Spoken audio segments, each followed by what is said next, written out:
अस्सलाम वालेकुम dear student, here I am professor Sagir Ahmad और तमाम स्टूडेंट को प्रोफेसर सगीर ज़ूलॉजी क्लासरूम में वेलकम।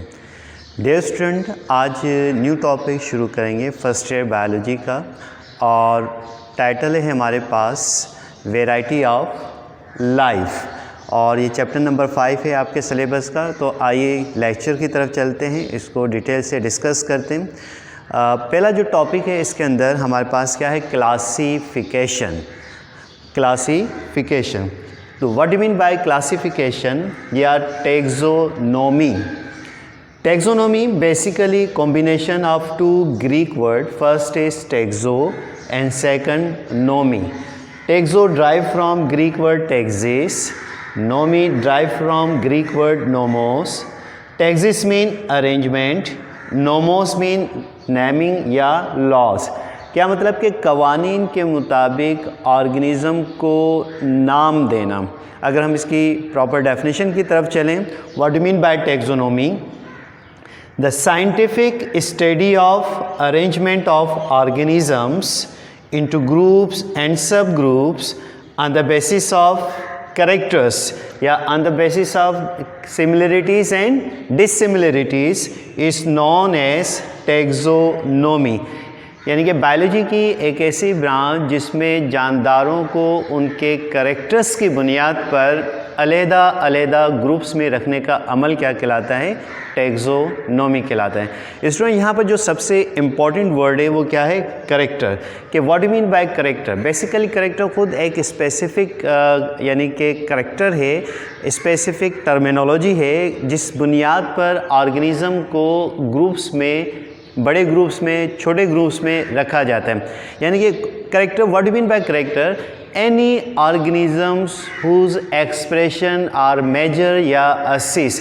यानी कि कोई भी ऑर्गेनिज़म है उसके एक्सप्रेशन को आप मेजर कर लें या उसको हासिल कर लें या वेल डिफाइन कर लें तो वो उस ऑर्गेनिज़म का करेक्टर बन जाता है।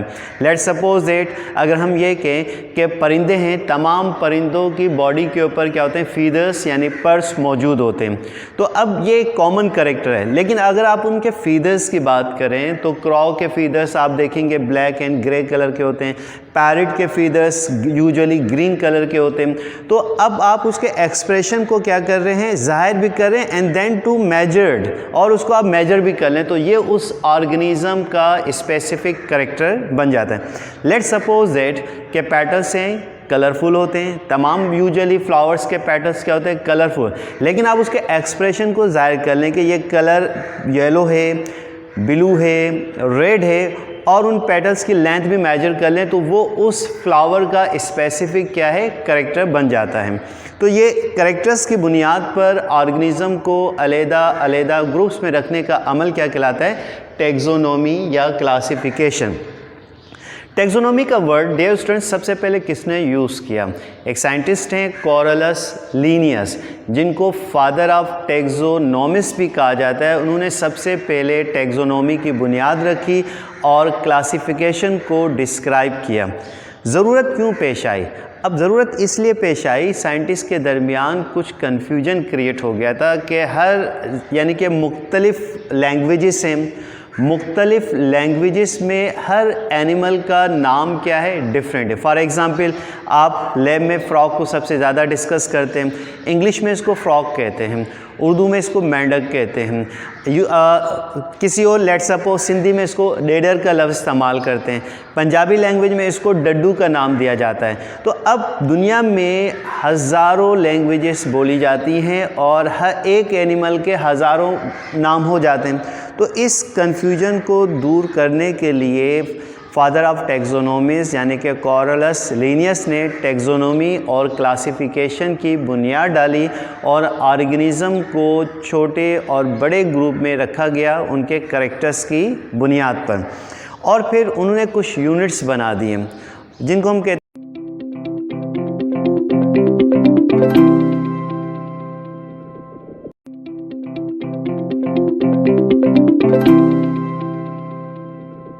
Units of classification. Units of classification units of classification is given below. अब कौन कौन से छोटे और बड़े यूनिट्स बना दिए। अगर हम इसकी हिरार्की की बात करें, यानी कि series, ascending series of units of classification is called hierarchy, यानी कि सिस्टमिक वे में अगर ये यूनिट्स आगे पीछे हो जाते हैं तो क्लासिफिकेशन थोड़ी सी क्या हो जाती है, गलत हो जाती है। तो अब इसकी हिरार्की क्या है यूनिट्स ऑफ क्लासिफिकेशन की। तो यूनिट्स ऑफ क्लासिफिकेशन में सबसे बड़ा यूनिट किंगडम, उसके बाद फाइलम और इसका प्लूरल फाइला है। अब यहाँ पर एक इम्पॉर्टेंट पॉइंट कि ज़ूलॉजी के अंदर फाइलम यूज़ करते हैं और प्लांट्स की क्लासिफिकेशन में फाइलम की जगह वर्ड डिवीज़न इस्तेमाल किया जाता है। ये बड़ा इंपॉर्टेंट पॉइंट है कि जब आप प्लांट की क्लासिफिकेशन करेंगे तो फाइलम की जगह डिवीज़न, बाकी यूजुअली सेम क्या है, हिरार्की है। फाइलम के बाद क्या है, क्लास है, ऑर्डर है, फैमिली है, जीनस है, और जीनस का प्लूरल बेसिकली क्या है, जेनरा है और स्पीशीज़ है। तो हिरार्की में हम किंगडम से शुरू होते हैं और स्पीशीज़ तक लिखते हैं, जबकि इनको डिफ़ाइन किस तरीके से किया जाता है कि यानी कि असेंडिंग ऑर्डर में, ये अब यानी कि नीचे से ऊपर। Species what do mean by species. तो डियर स्टूडेंट पेन ले लीजिए और एक रजिस्टर ले लीजिए ताकि आप डेफिनेशन भी इसकी लिखते जाएं।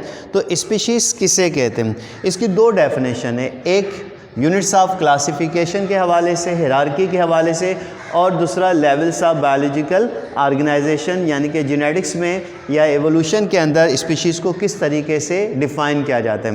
तो यूनिट्स ऑफ क्लासिफिकेशन में स्पीशीज़ किसे कहते हैं कि basic unit of classification is called species, यानी कि किसी भी क्लासिफिकेशन का जो सबसे छोटा यूनिट होता है उसे हम क्या कहते हैं, स्पीशीज़ का नाम देते हैं। अब एक और डेफिनेशन है, उसको भी राइट डाउन कर लीजिएगा कि what do mean by species, those organisms which have same morphology and same number of chromosomes and interbreed to each other and produce fertile offspring is called species. क्या मतलब कि वो जानदार जो मॉर्फोलॉजिकली भी एक जैसे हों, नंबर ऑफ़ क्रोमोसोम्स की तादाद के लिहाज से भी एक जैसे हों, आपस में इंटरब्रीड यानी सिनफी अंसाल, इंटरकोर्स, सेक्सुअल रिप्रोडक्शन कर सकें और उनके आने वाली नस्ल में भी यही सलाहियत मौजूद हो, तो उसे हम क्या कहते हैं, स्पीशीज़ कहते हैं। तो ये पहला यूनिट था हमारे पास, यूनिट्स ऑफ क्लासिफिकेशन। उसके बाद स्पीशीज़ के बाद हम जीनस को डिफ़ाइन करेंगे कि जीनस किसे कहते हैं।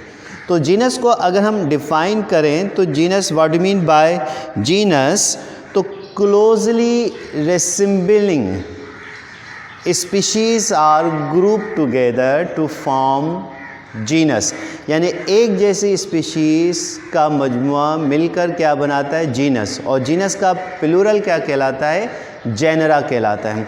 सेकंड हमारे पास यूनिट ऑफ क्लासिफिकेशन है फैमिली, और फैमिली का प्लूरल क्या कहलाएगा, फैमिलीज़। तो फैमिलीज़ को किस तरीके से डिफ़ाइन करेंगे, तो similar resembling genera are group together to form families. दोबारा सुन लें, सिमिलर रेसिम्बलिंग जेनरा आर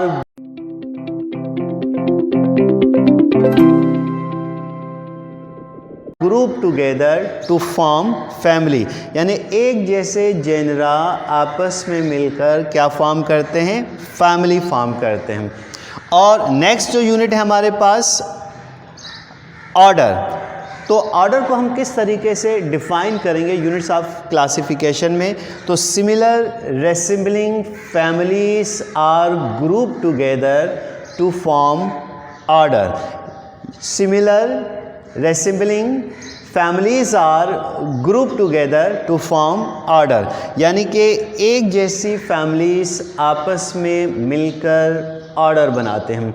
उसके बाद ऑर्डर के बाद जो नेक्स्ट हमारे पास यूनिट ऑफ क्लासिफिकेशन है उसे क्या कहते हैं, क्लास कहते हैं, और क्लास का प्लूरल क्या कहलाता है, क्लासेस। तो सेम डेफिनेशन, सेम वर्डिंग है कि similar resembling orders are group together to form class. दोबारा सुन लीजिए, similar resembling orders are group together to form class, यानी एक जैसे ऑर्डर आपस में मिलकर क्या फॉर्म करते हैं, क्लास फॉर्म करते हैं। अगला यूनिट है हमारे पास फाइलम। सेम वर्डिंग है, similar resembling classes are group together to form phylum, और फाइलम का प्लूरल क्या है, फाइला कहलाता है। तो आप दोबारा सुन लीजिए, similar resembling classes are group together to form phylum, यानी एक जैसी क्लासेस आपस में मिलकर क्या फॉर्म करते हैं, फाइलम फॉर्म करते हैं। और डियर स्टूडेंट, पहले भी मैंने बात की थी कि अगर आप बॉटनी की क्लासिफिकेशन लिख रहे हैं तो फाइलम की जगह आप क्या करेंगे, डिवीजन का वर्ड इस्तेमाल करेंगे। उसके बाद किंगडम। अब किंगडम को दो तरह से डिफाइन करते हैं कि largest unit of classification is called kingdom, या फिर different phyla are group together to form kingdom, यानी मुख्तलिफ फाइलम आपस में मिलकर क्या बनाते हैं, एक किंगडम क्या करते हैं, फॉर्म करते हैं। तो ये हमारे पास यूनिट्स ऑफ क्लासिफिकेशन है, पढ़ते ऊपर से नीचे हैं यानी कि डिसेंडिंग ऑर्डर में, और राइट डाउन करते हैं असेंडिंग ऑर्डर में। ये बेसिकली क्या है, हिरार्की है, यानी कि क्लासिफिकेशन की क्या है, हिरार्की सिस्टमिक वे है। तो सबसे बड़ा यूनिट किंगडम कहलाता है और सबसे छोटा यूनिट क्या कहलाता है, स्पीशीज़ कहलाता है। अब यूनिट्स ऑफ क्लासिफिकेशन में हर यूनिट एक टैक्सोन कहलाता है। टैक्सोन से मुराद यानी कि ये फर्दर छोटे और बड़े यूनिट्स पर क्या होते हैं, मुश्तमिल होते हैं। जैसे फाइलम है तो सुपर फाइलम है, सब फाइलम है, इंफ्रा फाइलम है, एक्सटेंट फाइलम है, सो एंड सो। तो each broader unit of classification is said to be taxon. क्या कहलाता है, टैक्सोन कहलाता है। तो ये हमारे पास क्या आते हैं, यूनिट्स ऑफ क्लासिफिकेशन। इसी से रिलेटेड एग्ज़ाम में एक शॉर्ट क्वेश्चन आता है कि मुख्तलिफ एनिमल्स की आप क्या करें या प्लांट्स की क्या करें, क्लासिफिकेशन करें। लेट सपोज दैट एक शॉर्ट क्वेश्चन है कि write down the classification of house fly, यानी कि मक्खी की आप क्या करें, क्लासिफिकेशन। तो क्लासिफिकेशन लिखने के लिए आपको स्टूडेंट क्या कहते हैं कि लर्न होना चाहिए हिरार्की ऑफ, यानी कि units of classification in a systemic way. तो किंगडम, हाउस फ्लाई का किंगडम क्या है, किंगडम एनिमेलिया। फाइलम आर्थ्रोपोडा, यानी कि हाउस फ्लाई का फाइलम आर्थ्रोपोडा रखा गया। अभी डिस्कस करते हैं, Arthropoda mean jointed legs animals. Class Insecta, order Diptera, family Muscidae, genus Musca, species domestica, और साइंटिफिक नेम क्या बना, मस्का डोमेस्टिका। डियर स्टूडेंट, यहाँ पर कुछ रीजंस भी आते हैं कि why arthropods are so called, यानी कि आर्थ्रोपोडा को आर्थ्रोपोडा क्यों कहते हैं, because having a jointed legs, यानी कि इनमें जोड़दार टांगे भी पाई जाती हैं। बट क्वेश्चन ये भी है कि टांगे तो हमारी भी जोड़दार हैं, बर्ड्स की भी जोड़दार हैं, रेप्टाइल्स की भी जोड़दार हैं, ठीक है। तो इनको आर्थ्रोपोडा में क्यों नहीं रखा, बड़ा इम्पॉर्टेंट, यानी कि ये क्वेश्चन अक्सर पूछा जाता है। तो इसलिए इसका बेस्ट आंसर इसलिए नहीं रखा जाता कि दीज आर यानी कि इंसेक्ट्स जो हैं ये इनवर्टिब्रेट्स हैं। कैसे हैं, इनवर्टिब्रेट्स, एंड वी आर